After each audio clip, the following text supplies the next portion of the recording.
Jalan tol Padang Pekanbaru akan melalui terowongan. Terowongan ini akan dibangun di Kabupaten 50 Kota, Sumatera Barat.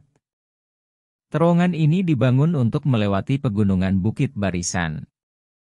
Terowongan ini memiliki panjang 8,95 km dan merupakan terowongan terpanjang di Indonesia.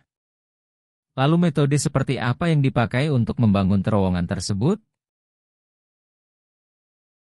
Ada beberapa metode yang dapat digunakan untuk membuat terowongan, tergantung pada jenis tanah dan batuan yang akan dilalui, serta kedalaman dan panjang terowongan. Beberapa metode konstruksi terowongan yang umum digunakan. Metode cut and cover. Metode ini adalah metode yang paling umum digunakan untuk membuat terowongan. Metode ini dilakukan dengan menggali tanah atau batuan di lokasi yang diinginkan, kemudian memasang struktur terowongan di dalam galian tersebut. Galian kemudian akan ditimbun kembali. Metode jacking. Metode ini digunakan untuk membuat terowongan yang relatif kecil, seperti terowongan untuk pipa atau kabel. Metode ini dilakukan dengan mendorong sebuah tabung atau pipa ke dalam tanah atau batuan menggunakan tenaga hidrolik. Metode tunneling. Metode ini digunakan untuk membuat terowongan yang relatif besar, seperti terowongan kereta api atau jalan raya. Metode ini dilakukan dengan menggunakan alat bor besar untuk menggali terowongan di bawah permukaan tanah. Metode New Austrian Tunneling Method 6. Metode ini merupakan metode yang relatif baru dan menggunakan pendekatan yang lebih alami dalam pembuatan terowongan. Metode ini menggunakan beton bertulang untuk mendukung dinding terowongan dan tidak menggunakan banyak penyangga sementara. Metode Tunnel Boring Machine, TBM. Metode ini menggunakan mesin bor besar yang disebut Tunnel Boring Machine, TBM, untuk menggali terowongan. TBM dapat digunakan untuk berbagai jenis tanah dan batuan, termasuk batuan yang keras. Untuk pembangunan terowongan tol Padang Pekanbaru, metode yang digunakan adalah metode tunneling dengan menggunakan TBM. TBM yang digunakan adalah TBM besar dengan diameter 10 meter. TBM ini dapat menggali terowongan dengan kecepatan hingga 100 meter per bulan. Cara kerja TBM adalah sebagai berikut. 1. TBM didorong ke depan dengan menggunakan motor listrik. 2. Cutter head berputar untuk menghancurkan batuan. 3. Air dan udara dipompakan ke dalam terowongan untuk mendinginkan cutter head dan membersihkan batuan yang dihancurkan. 4. Material yang dihancurkan dikeluarkan dari terowongan melalui shaft. 5. Di belakang cutter head, TBM dilengkapi dengan peralatan lain untuk membangun terowongan, seperti penyangga dan pelat beton. TBM dapat digunakan untuk membuat terowongan dengan berbagai ukuran dan bentuk.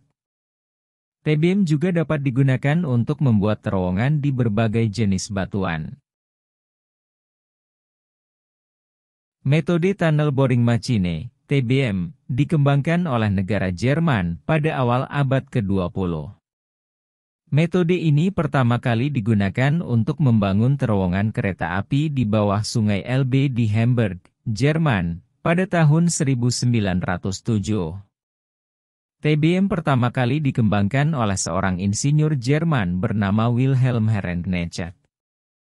Herrenknecht merancang TBM yang menggunakan roda gigi untuk memotong tanah dan batuan. TBM ini kemudian digunakan untuk membangun terowongan kereta api di bawah Sungai Elbe. TBM terus dikembangkan dan disempurnakan oleh berbagai negara di dunia. Pada saat ini, TBM telah menjadi metode yang umum digunakan untuk membangun terowongan, baik untuk kereta api, jalan raya, maupun keperluan lainnya. Beberapa negara yang telah mengembangkan teknologi TBM di antaranya Jerman, Swiss, Perancis, Italia, Jepang, Amerika Serikat, Inggris, Cina dan Korea Selatan. Untuk pembangunan terowongan tol Padang Pekanbaru dilakukan perusahaan Jepang, Japan International Cooperation Agency. Perusahaan ini sudah berpengalaman mengerjakan terowongan di Indonesia seperti pengerjaan MRT Jakarta tahun 2016. Biaya pembangunan terowongan. Biaya pembangunan terowongan tol Padang Pekanbaru dapat dikatakan cukup tinggi. Hal ini karena terowongan yang cukup panjang, yaitu 8,95 km. Selain itu, terowongan ini juga dibangun di daerah pegunungan yang memiliki kondisi tanah dan batuan yang bervariasi. Biaya pembangunan terowongan dengan metode TBM per meter umumnya berkisar antara 20 hingga 30 juta rupiah. Biaya ini mencakup biaya pengadaan TBM, biaya konstruksi terowongan, dan biaya pengadaan peralatan dan material lainnya. Oleh karena itu, biaya pembangunan terowongan dengan panjang 8,95 km dengan metode TBM diperkirakan berkisar antara 179 miliar rupiah hingga 268 miliar.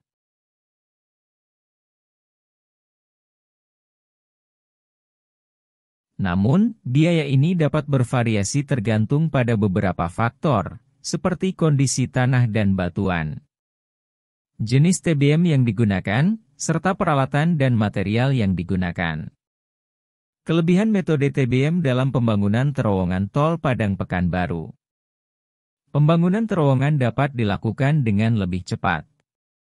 TBM yang digunakan dalam proyek ini dapat menggali terowongan dengan kecepatan hingga 100 meter per bulan. Hal ini dapat membantu mempercepat penyelesaian proyek dan mengurangi biaya konstruksi. Kualitas terowongan lebih baik. Dinding terowongan yang dibuat dengan metode TBM umumnya memiliki kualitas yang lebih baik dibandingkan dinding terowongan yang dibuat dengan metode konvensional. Hal ini dapat membantu meningkatkan keamanan dan keselamatan pengguna terowongan. Pembangunan terowongan lebih aman.